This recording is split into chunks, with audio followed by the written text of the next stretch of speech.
क्षण कर्म चेतन बंधकारु, कर्म के अवसान का कह कर स्वरूप यथार्थ जग का, जो किया उपकार है उसके लिए जिन वाणी माँ को वंदना शत बार है, वंदना शत बार है, वंदना शत बार है।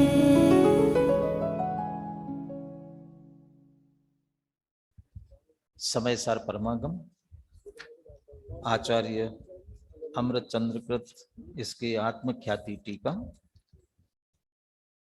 दोनों आचार्यों के मूल कथनों का भाव समझने का हम प्रयास कर रहे हैं। निर्जरा अधिकार तक की चर्चा अपनी पूर्ण हो गई है।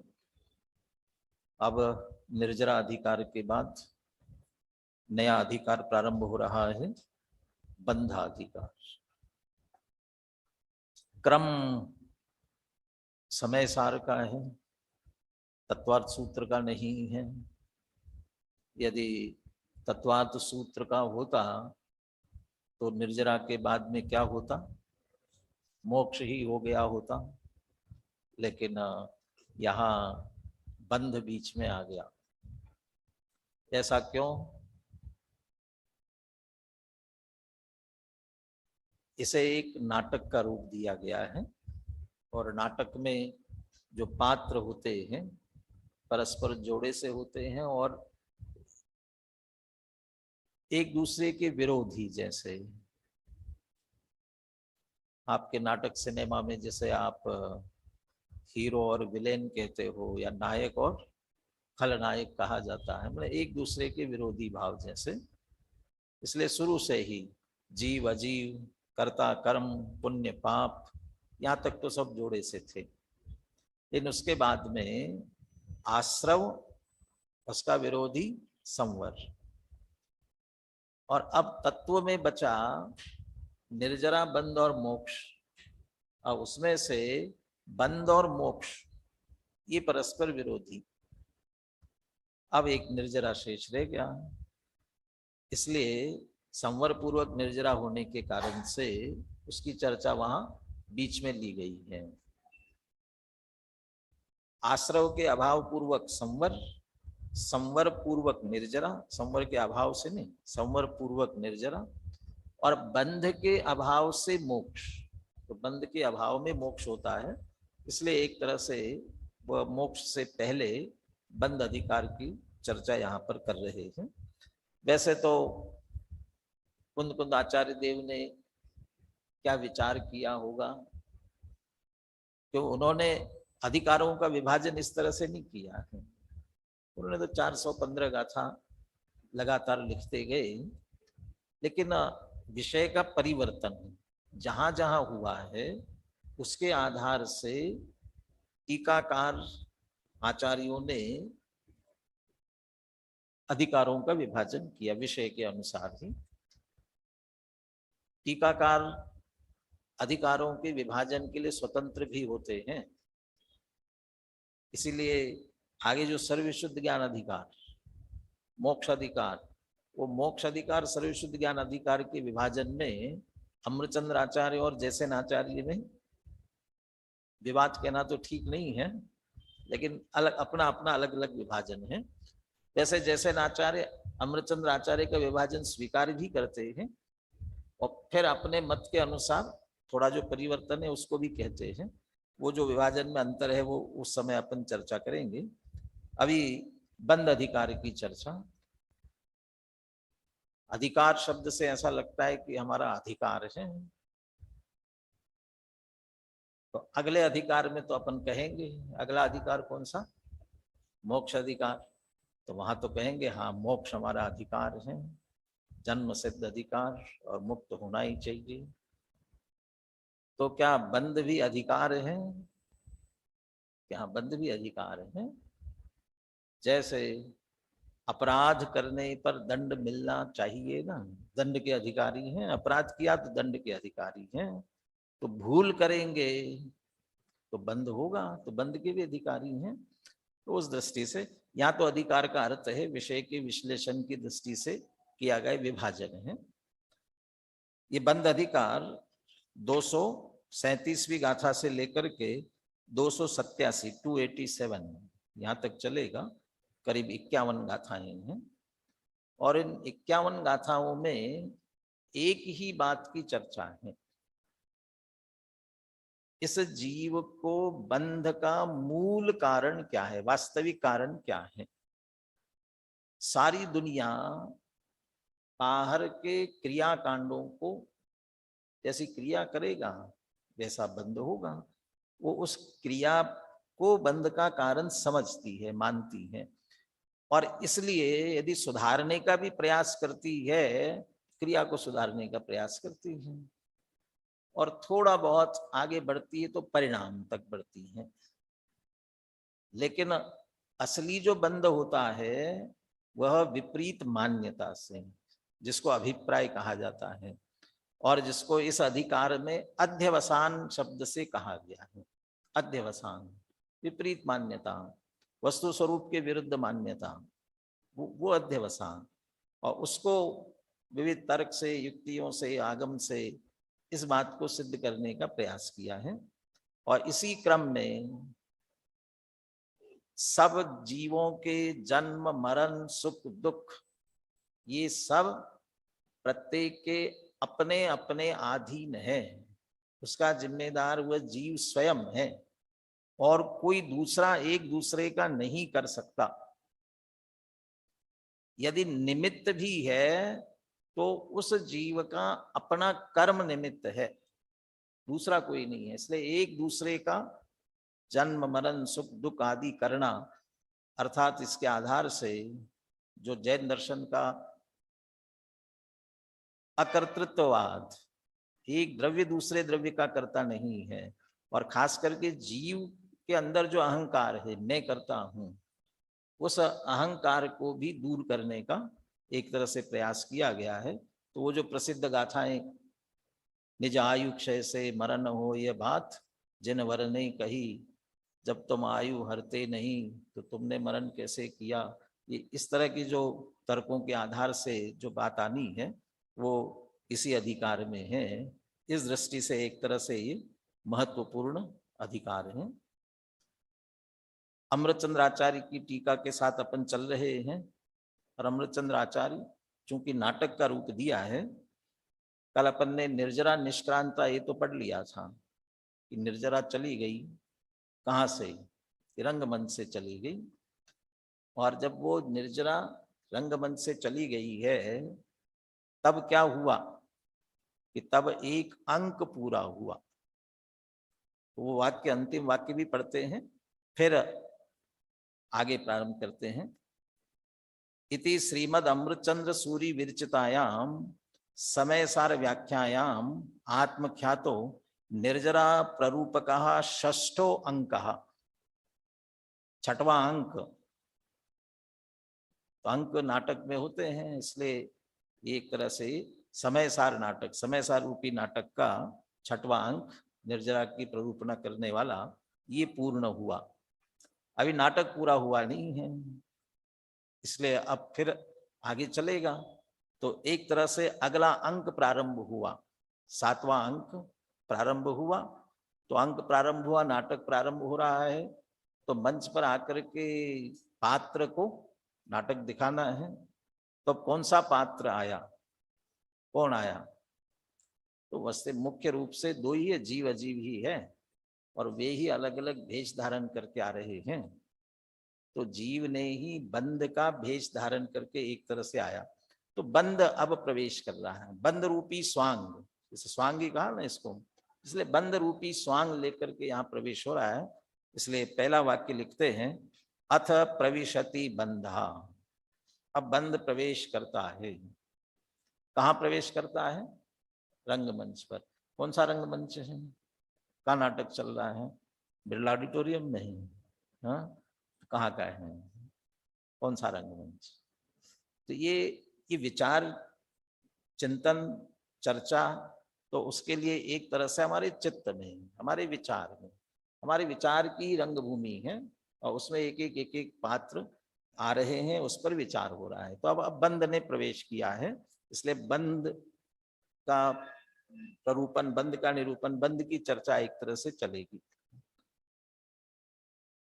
इसके साथ ही अमृतचंद्र आचार्य हर अधिकार के प्रारंभ में एक मंगलाचरण करते हैं और वो मंगलाचरण भी उस सम्यक ज्ञान की महिमा वाला होता है, सम्यक ज्ञान की महिमा करते हुए, और वह भी उस अधिकार से संबंधित ये बंध अधिकार है।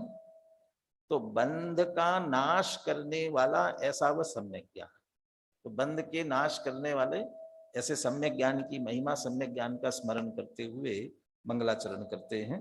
तो ये 163वां कलश पाठ करते हैं सभी मिलकर के। रागोद्गार महारसेन सकलम कृत्वा प्रमत्तं जगत् क्रीडन्तं रसभाव निर्भर महा नाट्येन बन्धं धुनत् आनन्दामृत नित्य भोजि सहजा वस्थां स्फुटं नाटयत् धीरोदारमणाकुलं निरुपधि ज्ञानं समुन्मज्जति।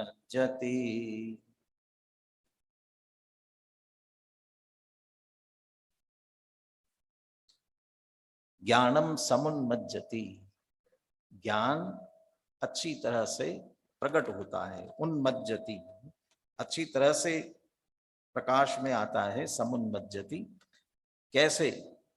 दूसरी पंक्ति के अंतिम शब्द है बंधम धुनत, क्या करते हुए? बंध की धुनाई करते हुए। धुनाई किसकी की जाती है? तो अच्छी तरह से धुनाई करते हैं, बंध को नाश करते, बंधम धुनत। वो बंध को नाश करते हुए जो ज्ञान प्रकट हो रहा है ना, वो बंध कैसा है? वो दो पंक्तियों में बंध की विशेषता बता दी। बंध की धुनाई क्यों की? और बंध की धुनाई कर दी है तो मिला क्या, क्या प्राप्त हुआ? तो जो प्राप्त हुआ उसके साथ ज्ञान प्रकट हुआ है। और वो ज्ञान की विशेषता माने एक तरह से दो पंक्तियों में बंध की, जिसको अभाव करना है, उसकी विशेषता, और उसका अभाव करने वाला ज्ञान है, और उस ज्ञान की विशेषता कैसा है? वो ज्ञान तो क्या करते हुए वो ज्ञान प्रकट होता है। तो पहले बंध की विशेषता, रागोद्गार महारसेन सकलम जगत प्रमत्तम कृत्वा। राग बंध, बंध क्या करता है? जीव को विकार करता है, यही कार्य है। कर्म बंध का उदय हुआ, औदयिक भाव जीव के विकारी परिणाम, तो जीव को विकारी किया और उसको, उस सारे विकार को एक राग शब्द से कहा। राग के उदय के महारस से निखिल विश्व के वशीकरण वे, राग रहे ना द्वेष रहे, शुद्ध अतीन्द्रिय ज्ञान स्वरूपी परम देव मम हृदय रहे। राग द्वेष से रहित की बात की, ऐसे वे परम देव हमारे। लेकिन राग द्वेष कैसे हैं? कि निखिल विश्व के वशीकरण, सारे विश्व को जिन्होंने वश करके रखा है, ऐसा राग और द्वेष। और वो राग द्वेष सारे विश्व का अर्थात अज्ञानी जीवों को, मिथ्या दृष्टियों की बात है। जो सम्यक दृष्टि भेद विज्ञानी हुए, उनके अधीन करने का शक्ति ताकत उनमें नहीं है, वो अज्ञानी, वो सारा जगत माने वो अज्ञानी जगत ही है।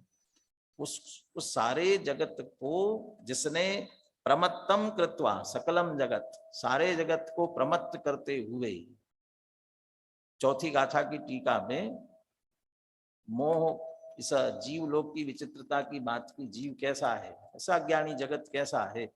सुध परिचिदानुभूता सर्वस्वी काम भोग बंध कहा। तो जिसे काम भोग बंधन की कथा सुलभ है, ऐसा जो जगत है उसकी विशेषता बताते हुए कहा कि कैसा है कि जिसके पास मोह रूपी पिशाच बैल की भांति भार वहन कराता है, और उसके साथ और ये एक छत्रीकृत राज्य, माने जिसका एक छत्र राज्य चल रहा है सारी दुनिया पर, सारी दुनिया किसके अधीन, किसके अनुसार चल रही है? वो अपने अपने उस मोह के अनुसार। सारा जगत विकार, पाप, कषाय इनके पीछे लगा हुआ है। इनके जड़, इनके मूल में क्या है? सबसे बड़ा पाप कौन सा? कौन सा सबसे बड़ा पाप? मिथ्यात्व। क्यों? जिसके वश हो करके जीव घोर पाप करता है, माने सब उसके वश में है सभी। वो मोह, उसी को यहाँ राग कह रहे हैं। तो उसके उदय से, तीव्र उदय से, महारसे न सकलम जगत प्रमत्तम कृत्वा, सारे जगत को ये प्रमत्त का प्रमादी किया नहीं कहना चाहते हैं, ये प्रमत्तम क्या, उन्मत्त बना दिया। मोह महामद यो अनादि, भूल आपको भरमत्वादि, जिसके कारण से अपने आप को भूल गए, वो प्रमत्त बना, सारे जगत को प्रमत्त करता हुआ। और क्रीडंतम रस भाव निर्भर महानाट्येन, और सारा नाच हो रहा है 4 गतियों में, 84 लाख योनियों में नाच रहा है। और जहां जाता है वहां मैं, मेरा मेरा, ये वहां नाचता है। जन्म से लेकर मरण तक जहां है वहां मेरा मेरा मेरा करके जिंदगी भर जोड़ता रहता है, और आखिरी में छोड़कर चला जाता है। ये जो सारा नाटक चल रहा है। तो रस भाव निर्भर महानाट्येन क्रीडंतम बंधम, जो क्रीड़ा, रस भाव से भरे हुए महानाटक, वो राग का उदय हुआ, उससे प्रमत्त हुआ। वो पुनः इसमें पांडे राजमल जी की कलश टीका का उद्धरण दिया। उस उद्धरण में लिखा है कि जैसे कोई शराब पी करके उन्मत्त होता है, और शराब पी करके उन्मत्त होने के बाद में, जैसे उन्मत्त होकर के ऊधम मचाता है, अनेक प्रकार के नाटक करता है, ऐसे इसके नाटक हो रहे हैं। रस भाव निर्भर महानाट्येन क्रीडंतम, क्रीड़ा करता हुआ, राग द्वेष की क्रीड़ा में, उस क्रीड़ा में विषय, कषाय, इसकी तीव्रता, ये तो शामिल है ही। इसके साथ साथ में मंद कषाय की भूमिका में आकर के व्यवहार रत्नत्रैत्य के परिणामों में आना, वह भी क्रीडंतम है। वो भी उस राग की ही क्रीड़ा है। वो विषय कषाय, वो तीव्र राग की क्रीड़ा है। और अज्ञान के साथ व्यवहार रत्नत्रय तक भी आ जाता है, तो मंद राग की क्रीड़ा है, और फिर लौट फिर करके वहीं चला जाता है। ये क्रीड़ा करता हुआ, ये नाचता हुआ, कभी नरक में, कभी स्वर्ग में, ये शुभाशुभ भावों का फल प्राप्त करता हुआ, क्रीडंतम बंधम, ये सारा करता हुआ जो बंध है, ऐसे बंध को धुनत, ऐसे बंध को धुनते हुए, नष्ट करते हुए ज्ञानम, ज्ञान प्रकट होता है। कैसा ज्ञान है? क्या कितना सुंदर विशेषण लगाते हैं, आनंदामृत नित्य भोजी। कैसा ज्ञान है? आनंद रूपी अमृत, और वही है जिसका भोजन। और वह भोजन कब करता है? नित्य। आनंद अमृत नित्य भोजी। ज्ञान तो आनंद का, अमृत का पान करने वाला है ज्ञान। इसका अर्थ है जब जब आकुलता है, दुख है, तब तब समझ लेना ज्ञान नहीं है। जो दुखी है वो ज्ञान नहीं है। और जैसे ज्ञान, सम्यक ज्ञान प्रकट होगा तो आनंद, ये अविनाभावी है। ज्ञान और आनंद एक सिक्के के 2 पहलू जैसे है। ज्ञान प्रकट हुआ, उसके साथ आनंद आने ही वाला है निश्चित रूप से। अरे लौकिक दृष्टि में भी, लौकिक का भी जो आनंद है ना, वो ज्ञान से जुड़ा हुआ है। जिसका आप आनंद लेते हो उसका ज्ञान होता है तभी और वहां भी ज्ञान ही करते हो। जो आनंद लेते हो वो भी ज्ञान ही होता है। किसी प्रकरण में गुरुदेव ने उदाहरण दिया हुआ है, लड्डू खाया तो लड्डू खाया ना, आनंद आया। किस बात का आनंद आया? लड्डू में से आनंद आया, लड्डू का स्वाद आया, स्वाद का ज्ञान हुआ, और वो ज्ञान प्रवर्तित हुआ। ज्ञान के साथ राग, मोह, इसमें आनंद है मानते आ रहे हैं। वो उस ज्ञान के साथ में, यदि लड्डू का ज्ञान ही नहीं होता तो ज्ञान भी उपयोग हो ना, उपयोग माने उस तरफ उपयोग जाना हमारा। लड्डू खाते जा रहे हो और कहीं और उपयोग है।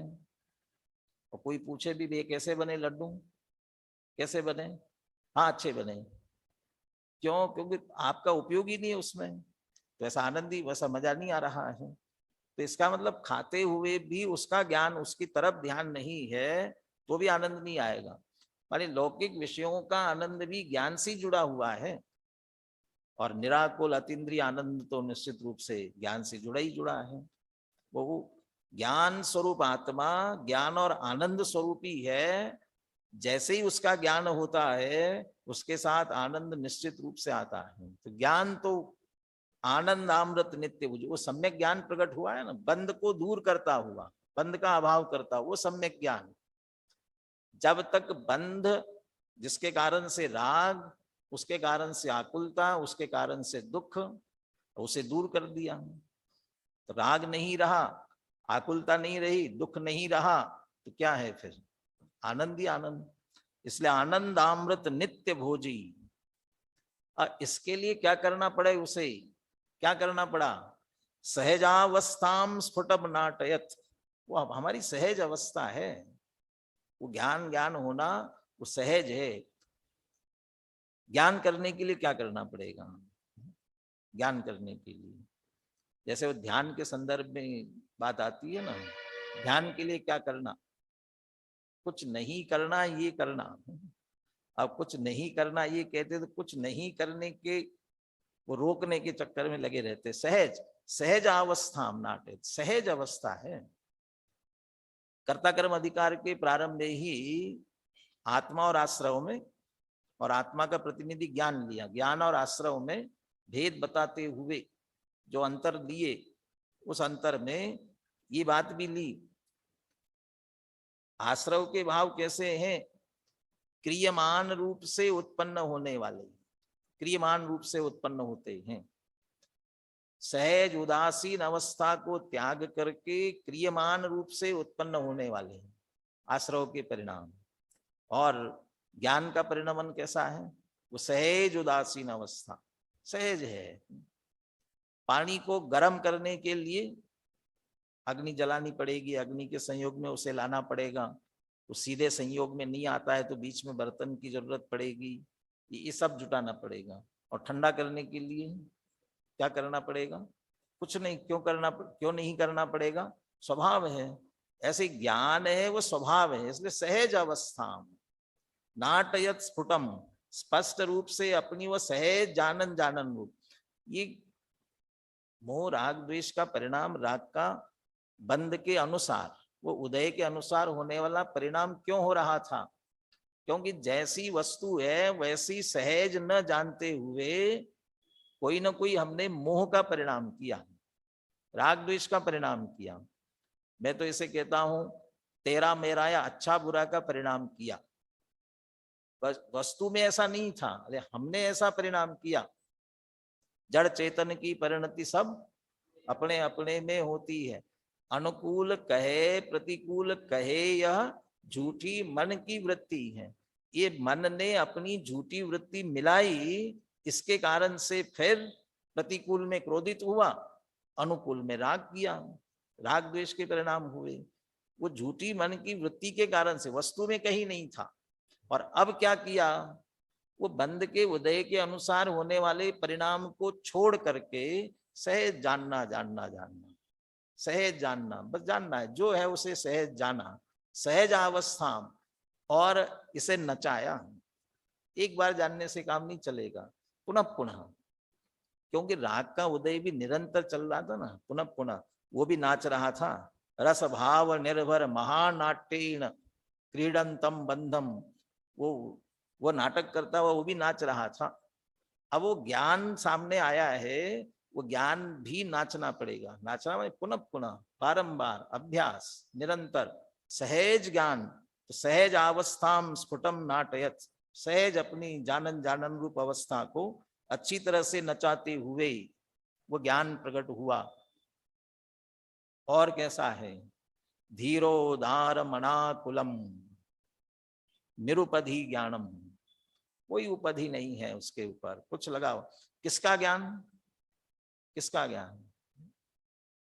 शास्त्रों का ज्ञान, देव शास्त्र गुरु का ज्ञान नहीं, तो किसका? आत्मा का ज्ञान। आत्मा का तो है ना। इतनी उपाधि भी नहीं चाहिए। वो ये इतना सा करना भी तने जह ध्यान ध्याता ध्येय कोण विकल्प वच भेदन जहां चिद्भाव कर्म चिदेश करता चेतना क्रिया तहां तीनों अभिन्न अखिन्न शुद्ध उपयोग की निश्चल दशा। इतना भी नहीं, मैं मुझे जान रहा हूं, इतनी उपाधि भी नहीं चाहिए। वह विकल्प, कोई विकल्प नहीं। तो जहां मैं अपने को जानूं, ये उपाधि भी जहां सहन नहीं हो, वह पर की उपाधि का तो प्रश्न ही कहाँ है। पर द्रव्य पर भाव उनकी तरफ जाने का प्रश्न ही कहाँ है। किसी उपाधि नहीं है। यहां तक कि जो स्वसन्मुख हो रहा है वो मति ज्ञान है, श्रुत ज्ञान है, अवधि मन पर तो होते ही नहीं है, केवल ज्ञान है। कौन सा ज्ञान है? कौन सा ज्ञान है? फिर यदि ये विकल्प खड़ा किया तो फिर वो उपाधि हो गई। ज्ञान है, सहज ज्ञान है, इसलिए कोई उपाधि नहीं। पीछे शायद निर्जरा अधिकार में ही ज्ञान ही मुक्ति का कारण है। ज्ञान का एक पद, जिस पद का आश्रय करना है, उस पद की बात करते हुए यही कहा, ये जो मति श्रुत अवधि मन परे केवल, ये जितनी है ना, ये सभी उपाधियां एक ज्ञान का अभिनंदन करती हैं। ये भिन्न भिन्न नहीं है। वो ज्ञान हमारे ज्ञान स्वभाव को छिन्न भिन्न नहीं करती है, भेदती नहीं है, टुकड़े टुकड़े नहीं करती है, बल्कि उसका अभिनंदन, ये ज्ञान है, ये ज्ञान है। वहां उदाहरण दिया, जैसे आकाश में सूर्य है, सूर्य का प्रकाश है और बादल छाए हुए हो, तो थोड़े थोड़े से बादल छटते जाते हैं और थोड़ा थोड़ा प्रकाश दिखने लगता है। वो जो थोड़ा थोड़ा प्रकाश दिख रहा है ना, वो प्रकाश वो सूर्य के प्रकाश को भेदते नहीं है, बल्कि सूर्य के प्रकाश का अभिनंदन करते, व्यक्त करते हैं, ये सूर्य का प्रकाश है, सूर्य प्रकाशित हो रहा है। ऐसे मति श्रुत अवधि, ये भेद, ये उपाधियां हैं, लेकिन वो एक ज्ञान स्वभाव को भेद खंडित नहीं करती। और अपने आप को ज्ञान स्वरूप मानने वाला इन सारी उपाधियों से पार, निरुपधि ज्ञानम। तो निरुपधि में मति श्रुतावधि के भेद नहीं है, ज्ञेयकृत भेद नहीं है, किसको जान रहा हूं, इसका ज्ञान, इसका ज्ञान, इसके भेद नहीं है। जब ये ज्ञेयकृत भेद नहीं है, तो जो भाव्य भावक के भेद होते हैं ना, मोह राग द्वेष के कारण से, ये भेद भी नहीं है, राग द्वेष संबंधी भेद नहीं है, विकल्प नहीं है किसी प्रकार का, ऐसा वो निरुपधि ज्ञान है। और ऐसा जो निरुपधि ज्ञान होता है वही धीर उदार और अनाकुल होता है। धीरोदार मनाकुलम।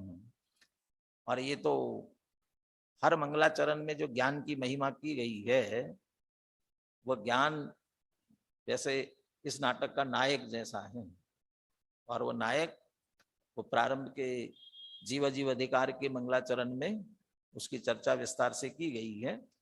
4 प्रकार के नायक होते हैं, धीरोद्धत, धीर ललित, धीर प्रशांत और धीरोदात या धीरोदार।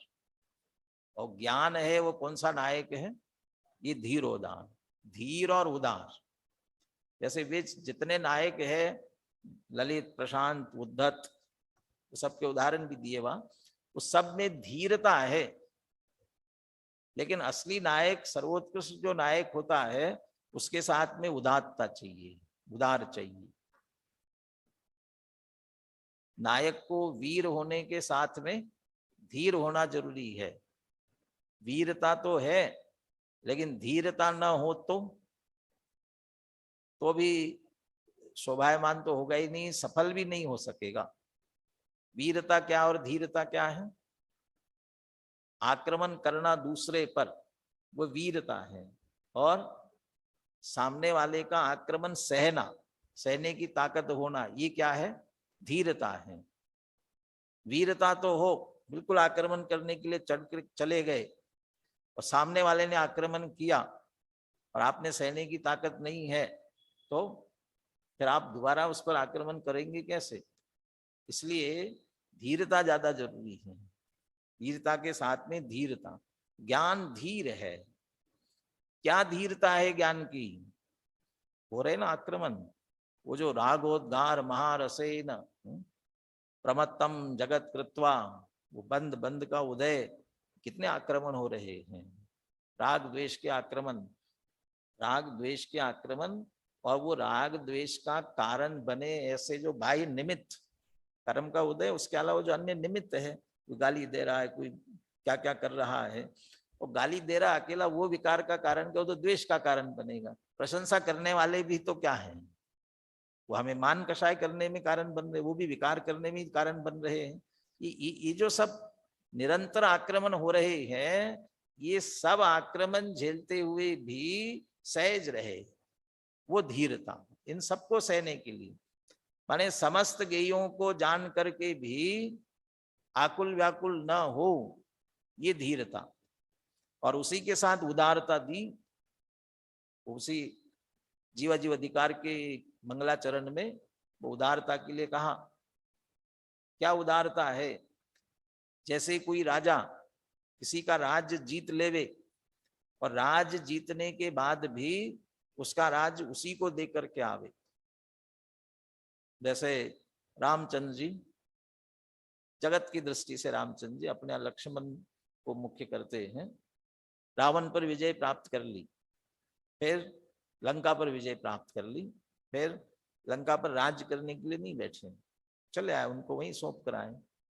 भरत चक्रवर्ती 6 खंड जीत कर आए, 6 खंड जीता तो सबको अपने अधीन किया, नहीं जीत हो गया, वहां का राज्य जिसके हैं उसी की व्यवस्था में है, सिर्फ सब एक सूत्र में बंधे, जिसका है वही, मैंने जीतने के बाद भी उसी को छोड़ा। ऐसे ही ज्ञान ने जाना सबको, लेकिन जानने के बाद भी किसी में एकत्व ममत्व नहीं किया, स्वामित्व नहीं किया, ये मेरा, ऐसा नहीं किया, जान लिया, जिसका जो जैसा है जाना, एकत्व ममत्व नहीं किया, ये उसकी उदारता है। और जानने के बाद भी आकुल व्याकुल नहीं हुआ, सहज जानना होता है, वह आकुलता नहीं होती है, इसलिए अनाकुलम ज्ञानम। और जहां उपधि लगती है, उपधि लगते ही आकुल व्याकुलता शुरू होती है, और निरुपधि ज्ञान है, इसलिए सहज अनाकुल ज्ञान ऐसा प्रकट हुआ। ज्ञानन समन्मज्जति, ऐसा ज्ञान प्रकट होता है। तो बंध के अभाव करने वाले ज्ञान की और उसकी विशेषता बताते हुए महिमा की, यही एक तरह से मंगलाचरण है। श्लोकार्थ पढ़ता हूं, फिर अपन श्लोक और पद्यानुवाद पढ़ लेंगे।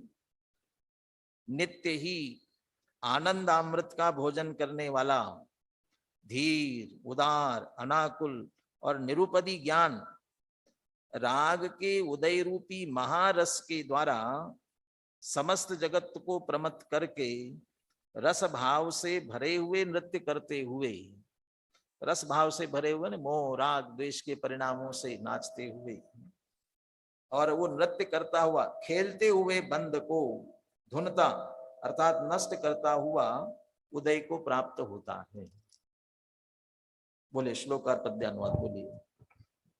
रागोद्गार महारसेन सकलं कृत्वा प्रमत्तं जगत् क्रीडन्तं रसभावनिर्भरमहा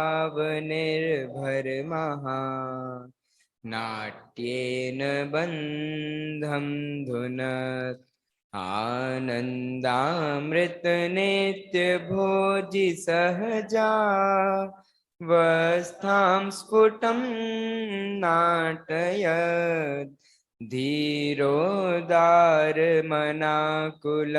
निरुपधि ज्ञानं समुन्मज्जति मदमत्त हो मद मोह में इस बंधने नर्तन किया रस राग के उद्गार से सब जगत को पागल किया। उदार अर आनंद भोजी धीर निरुपधि ज्ञान ने अति ही अनाकुल भाव से उस बंध का मर्दन किया। अपने में रह करके निरुपधि आनंदामृत भोजी ऐसे हुए बिना बंध पर विजय पाना भी संभव नहीं है। यानी बंध पर विजय पाने के लिए निरुपधि निराकुल ऐसा इस रूप से ही ज्ञान रूप से वर्तन करना आवश्यक है। और एक तरह से वो अज्ञान को दूर करते हुए ज्ञान प्रकट होगा। इसलिए उस अज्ञान की चर्चा इस पूरे अधिकार में विस्तार से करेंगे। अनुशीलन में हम पांडे राजमल जी का संक्षिप्त भावार्थ दिया है वो, और बनास दास जी का छंद, इनकी चर्चा करते हुए आज की चर्चा पूरी करेंगे। 344 पेज पर इस कलश का भावार्थ लिखते हुए कलश टीकाकार लिखते हैं।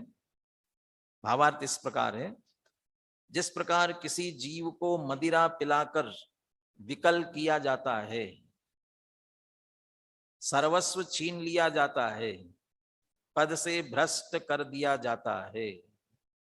माने शराब पीने के दुष्परिणाम क्या क्या होते हैं।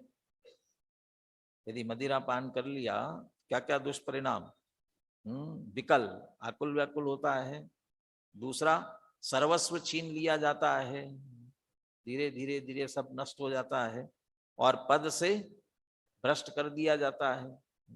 ऊंचे पद पर हो और सज्जन हो, व्यक्ति हो, कैसा हो, सब सबसे भ्रष्ट हो जाता है। उसी प्रकार अनादिकाल से लेकर सर्व जीव राशि राग द्वेष मोह रूप अशुद्ध परिणाम से मतवाली हुई है। मतवाली होने के कारण से आकुल व्याकुल तो हो ही रही है, और उसी में से सर्वस्व छीन लिया। क्या सर्वस्व छीना?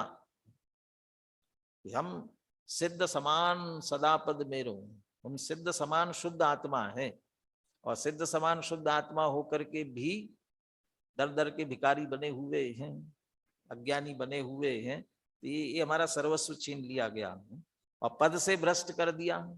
वही शुद्ध आत्मा, और पद से भ्रष्ट करके ये संसारी रागी द्वेषी बना दिया, मतवाली हुई है।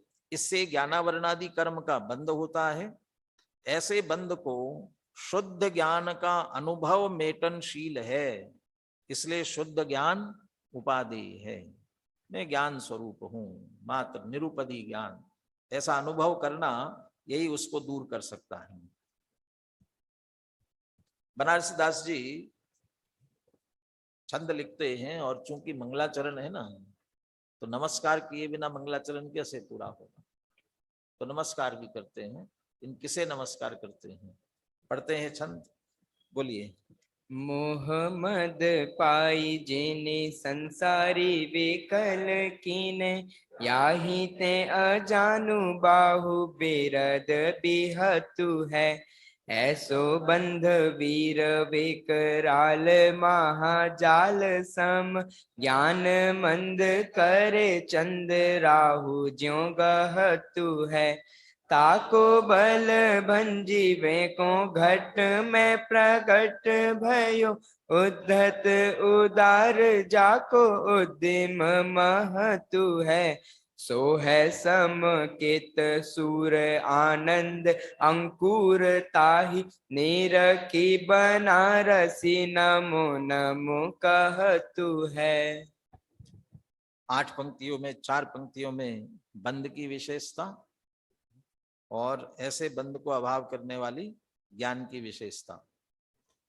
जैसे रामायण में बहुत ज्यादा विस्तार से वर्णन पहले किसका है?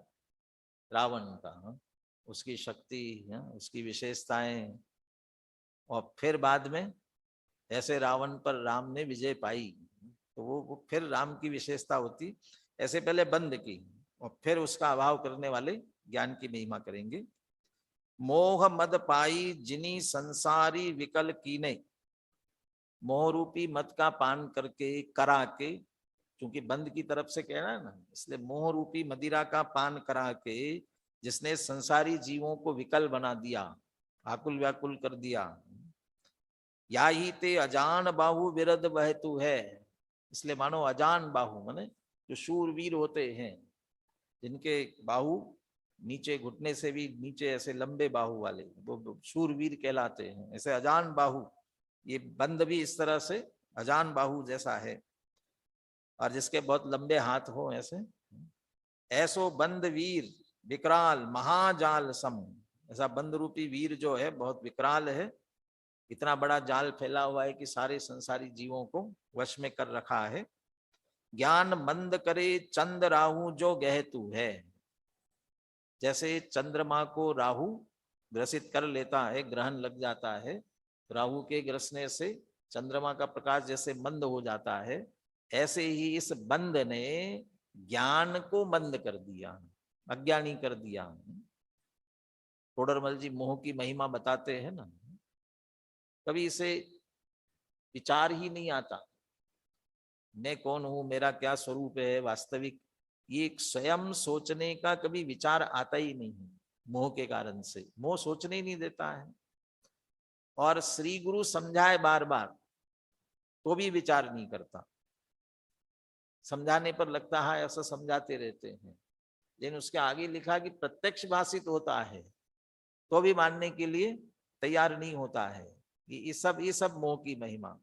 तो ये ज्ञान मंद करे चंद राहु जो गहतु है, ऐसा जो बंद है, ताको बल भंजी वे को घट में प्रकट भयो, उसका बल तोड़ने के लिए, नाश करने के लिए घट में प्रकट हुआ। कौन? वह ज्ञान।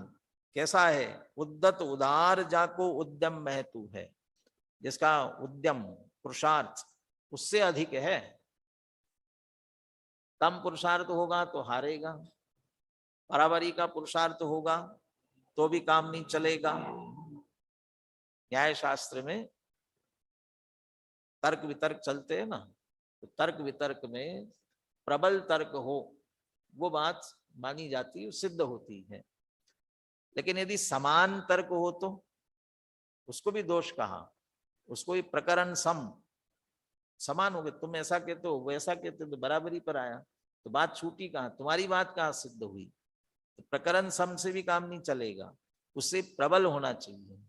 ऐसे ही बंध के बराबरी पर भी आ गए तुम तो भी काम नहीं चलेगा, बल्कि उससे अधिक उद्दत उदार जाको उद्यम महतु है, जिसका अधिक पुरुषार्थ है और इसीलिए उदार है, उद्दत है, ऐसा जो ज्ञान सो है समकित सूर आनंद अंकुरता ही। वह सम्यक्त रूपी शूरवीर, वो बंद रूपी योद्धा था, उसके सामने सम्यक्त रूपी शूरवीर खड़ा हो गया। और सम्यक्त रूपी शूरवीर ऐसा है जिसके आनंद के अंकुर फूट रहे हैं, आनंद जिसमें प्रकट हो रहा है, ऐसा सम्यक्त रूपी शूरवीर निरखी बनारसी नमो नमो कहतु है। ऐसे उस सम्यक दर्शन सम्यक ज्ञान रूपी शूरवीर को देख करके बनारसी दास जी नमो नमो कहते हैं, मैं उसे नमस्कार करता हूं। सूर शब्द से सूर्य भी कह सकते हो, समकित सूर, और अंकुर कहना उस आनंद रूपी किरणें जिसमें से निकल रही है। ऊपर चंद्रमा की बात की, तो कह रहा सम्यक्त रूपी सूर्य, तो उसको दूर करने के लिए, उस वो बंद का अंधकार समझो उसे दूर करने के लिए सम्यक्त रूपी सूर्य जिसमें से आनंद की किरणें निकल रही है। चूंकि उधर बंद को वीर कहा है, इसलिए सम्यक दर्शन को भी शूरवीर, उससे बड़ा शूरवीर के अर्थ में ही लेना चाहिए। ऐसे उस सम्यक दर्शन या सम्यक ज्ञान को देख करके बनारसी दास जी नमस्कार करते हैं। तो ये मंगलाचरण के छंद की चर्चा की है। अब आगे 5 गाथाओं में जीव को बंध कैसे होता है ये दृष्टांत पूर्वक कहेंगे। अज्ञानी मिथ्या दृष्टि को बंद हो रहा है, क्यों हो रहा है, उसका मूल वास्तविक कारण क्या है, बहुत सांग रूपक दृष्टांत विस्तार से देख करके उसे सिद्ध करेंगे। और अमृतचंद्राचार्य तर्क युक्ति से ऐसा क्यों ये पूरा कहेंगे। कलश भी बहुत अच्छा है, कोशिश करेंगे 5 गाथा और उसके साथ वाला कलश, इनकी चर्चा कल करने का अपन प्रयास करेंगे।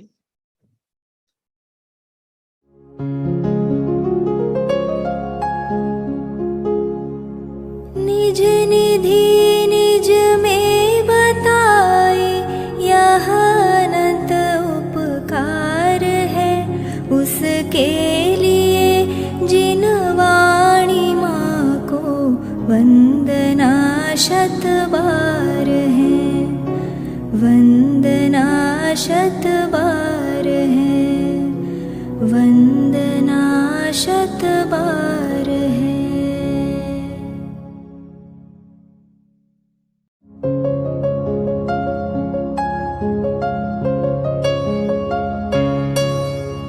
हे जिन वाणी भारती तो ही जपो दिन रैन, जो तेरी शरणा गहे सो पावे सुख चैन। जा वाणी के ज्ञान ते सूझे लोकालोक, सो वाणी मस्तक नवो सदा देत हो ढोक, सदा देत हो ढोक।